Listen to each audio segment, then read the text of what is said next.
पहलगाम आतंकी हमले पर केंद्र सरकार ने आज बुलाई सर्वदलीय बैठक। रक्षा मंत्री राजनाथ सिंह करेंगे अध्यक्षता। केंद्रीय गृह मंत्री अमित शाह, विदेश मंत्री एस जयशंकर भी होंगे शामिल। आतंकी हमले पर चर्चा और उसके बाद दिए गए फैसलों पर जानकारी दी जाएगी।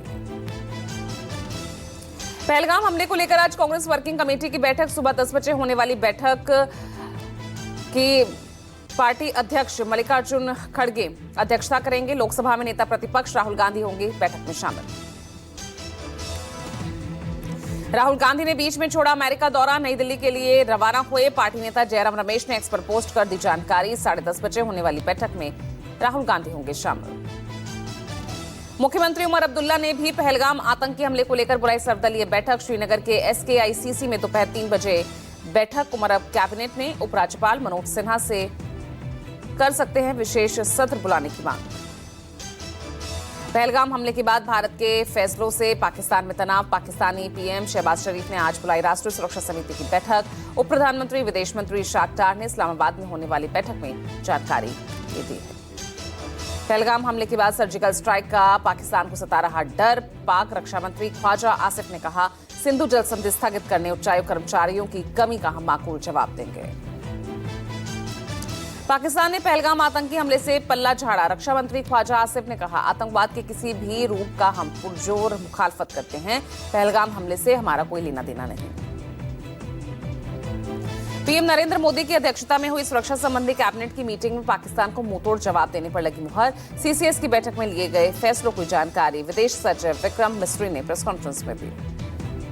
CCS की बैठक में पाकिस्तान के खिलाफ लिए गए 5 बड़े फैसले। तत्काल प्रभाव से 1960 में हुआ सिंधु जल समझौता रद्द। आतंक के पनाहगार बने पाकिस्तान को बूंद बूंद पानी के लिए तरसाने की तैयारी। भारत ने पाकिस्तानियों के लिए वीजा सेवा भी तत्काल प्रभाव से खत्म की। सार्क वीजा छूट के तहत पाकिस्तानियों को वीजा जो मिला हुआ है वो रद्द। 48 घंटे में भारत छोड़ने का आदेश। पंजाब के अमृतसर में अटारी चेक पोस्ट भी तत्काल प्रभाव से बंद। वैध तरीके से सीमा पार गए लोग 1 मई तक उसी मार्ग से वापस आ सकते हैं। नई दिल्ली पाक उच्चायोग में रक्षा, सैन्य, नौसेना, वायुसेना सलाहकारों को अवांछित घोषित। राजनयिक और कर्मचारियों की संख्या 55 से घटाकर 30 करने का फैसला। 1 हफ्ते में भारत छोड़ने का आदेश। इस्लामाबाद स्थित उच्चायोग से अपने रक्षा, नौसेना और वायु सलाहकारों को वापस बुलाएगा भारत। दोनों उच्चायोगों में ये पद निरस्त माने जाएंगे।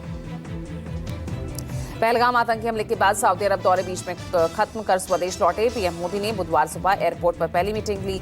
NSA अजीत डोभाल, विदेश मंत्री एस जयशंकर और विदेश सचिव ने पहलगाम अटैक पर किया PM मोदी को ब्रीफ। पहलगाम आतंकी हमले में मारे गए नौसेना के लेफ्टिनेंट विनय नरवाल का बुधवार को सैन्य सम्मान के साथ अंतिम संस्कार हुआ। विनय की पत्नी हिमांशी ने भी पति को भावभीनी विदाई। लेफ्टिनेंट विनय के पार्थिव शरीर से लिपट कर रोई हिमांशी, फिर सलाम कर कहा, जय हिंद, मुझे तुम पर गर्व है। 1 हफ्ते पहले ही विनय और हिमांशी की शादी हुई थी। पहलगाम आतंकी हमले में मारे गए कानपुर के शुभम द्विवेदी और नेपाल के सुदीप का पार्थिव शरीर लखनऊ पहुंचने पर डिप्टी CM ब्रजेश पाठक ने श्रद्धांजलि दी। CM योगी आज कानपुर में शुभम के परिवार से मुलाकात कर सकते हैं। पहलगाम आतंकी हमले में ओडिशा के प्रशांत सतपथी की भी मौत हुई। बुधवार रात राज्य के उप मुख्यमंत्री कनकवर्धन सिंह देव ने सतपथी के पार्थिव शरीर पर पुष्पांजलि अर्पित की। पहलगाम आतंकी हमले में मारे गए समीर गुहा का कोलकाता में अंतिम संस्कार किया गया। पहलगाम आतंकी हमले में मारे गए दिनेश मिरानिया का पार्थिव शरीर उनके आवास पर पहुंचा। छत्तीसगढ़ के उप मुख्यमंत्री अरुण साव और अन्य मंत्री अधिकारियों ने श्रद्धांजलि दी। पहलगाम आतंकी हमले में पर्यटकों को बचाने की कोशिश में स्थानीय सैयद आदिल हुसैन की मौत हुई। बुधवार को आदिल के नमाज जनाजा में CM उमर अब्दुल्ला भी शामिल हुए। राज्य के ही 3 मृतकों के परिजनों को 10-10 लाख की आर्थिक सहायता देने का ऐलान किया गया है। CM ने मृतकों के परिजनों से बात कर सांत्वना दी। हमले को लेकर दिल्ली BJP युवा मोर्चा आज पाकिस्तान उच्चायोग के सामने हल्ला बोल करेगी। दोपहर 12 बजे BJP कार्यकर्ता करेंगे प्रदर्शन। जम्मू में आतंकवादी हमले के खिलाफ हिंदू संगठन और BJP नेताओं ने किया प्रदर्शन। नापाक आतंकी हमले का विरोध किया। जम्मू कश्मीर के डोडा में आतंकी हमले के खिलाफ फूटा आम लोगों का गुस्सा। डोडा वाणिज्य उद्योग मंडल ने बुधवार को निकाला कैंडल मार्च। जम्मू में महिलाओं और पूर्व फौजियों का विरोध प्रदर्शन। केंद्र सरकार से आतंकियों को सबक सिखाने की मांग की। पहलगाम आतंकी हमले के बाद कश्मीर घाटी के लिए 90% पर्यटकों ने कैंसिल की बुकिंग। दिल्ली के टूर ऑपरेटर्स ने कहा, मई में कश्मीर जाना चाहते थे ज्यादातर पर्यटक। पहलगाम आतंकी हमले को लेकर रक्षा मंत्री राजनाथ सिंह का बड़ा बयान, बोले गुनहगारों को करारा जवाब मिलेगा, ऐसा बदला लिया जाएगा कि दुनिया देखेगी। जम्मू कश्मीर के उपराज्यपाल मनोज सिन्हा ने बुधवार को हाई लेवल मीटिंग की, पूरे राज्य में आतंकियों के खिलाफ कठोरतम कार्रवाई के निर्देश दिए। कहा, पहलगाम में 27 पर्यटकों की हत्या करने वाले आतंकियों के साथ उनके मददगारों को भी नहीं बख्शा जाएगा।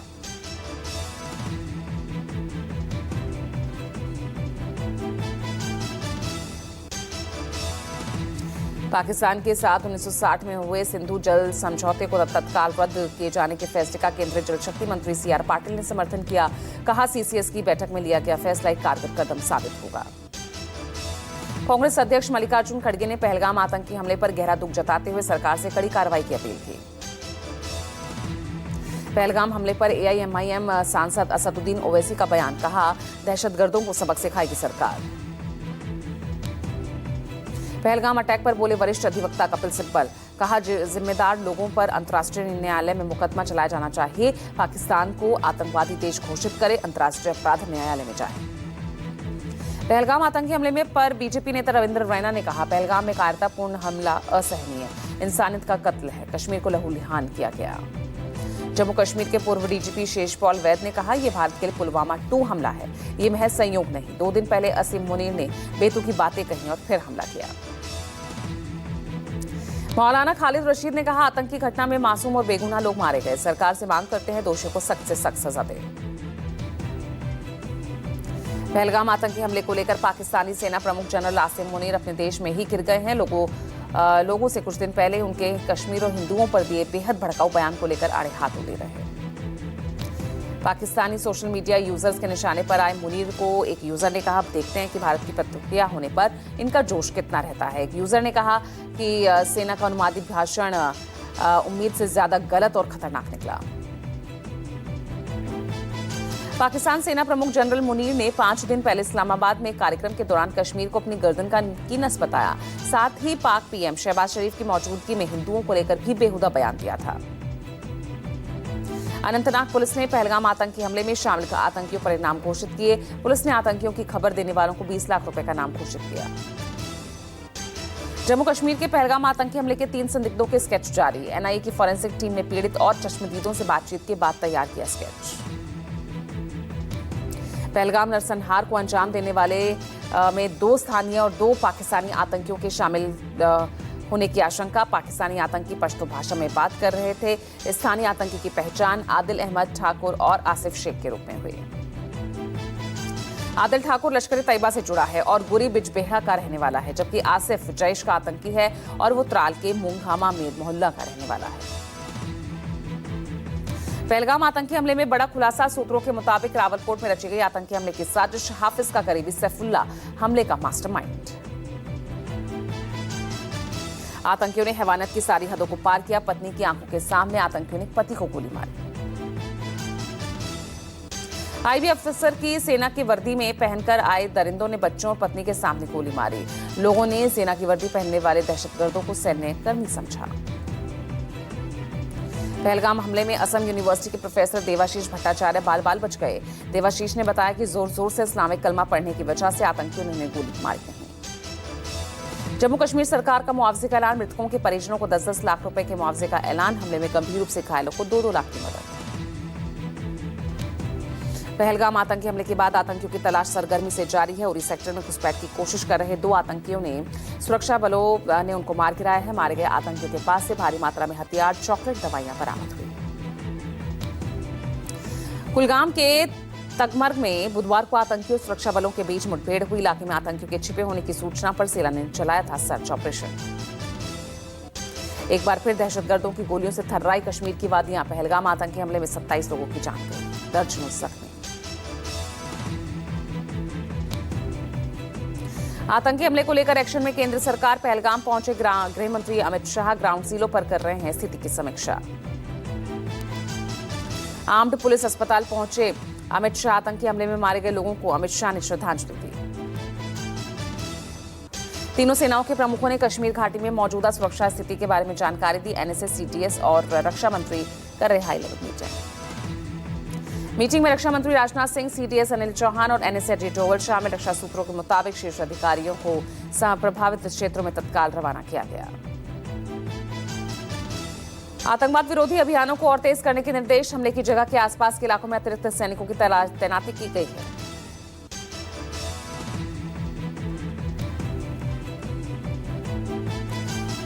हमले की एनआईए ने भी जांच शुरू की है। कल ही बैसरून घाटी पहुंची थी टीम। हमले वाली जगह को किया गया था कॉर्डन ऑफ।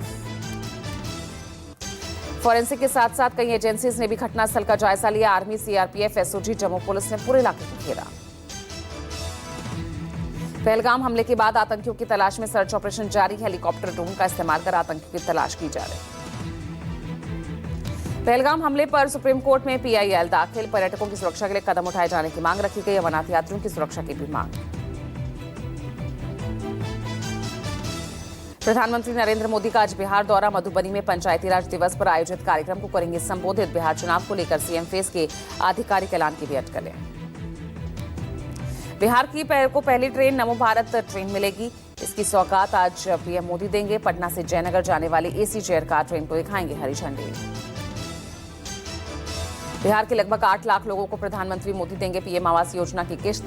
पीएम आवास योजना के लाभार्थियों के खाते में आज डाला जाएगा पैसा।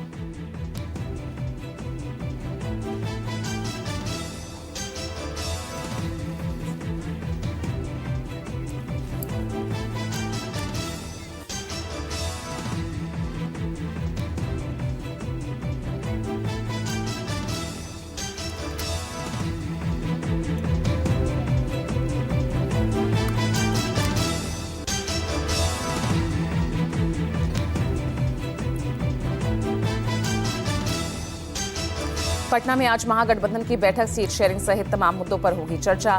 बैठक राज्य कांग्रेस मुख्यालय सदाकत आश्रम में होगी। पहलगाम आतंकी हमले के बाद all India Muslim personal law board का बड़ा एक्शन। लॉ बोर्ड ने आतंकी हमले के मद्देनजर वक्फ कानून के खिलाफ अपने प्रदर्शन को कुछ दिन टालने का फैसला किया।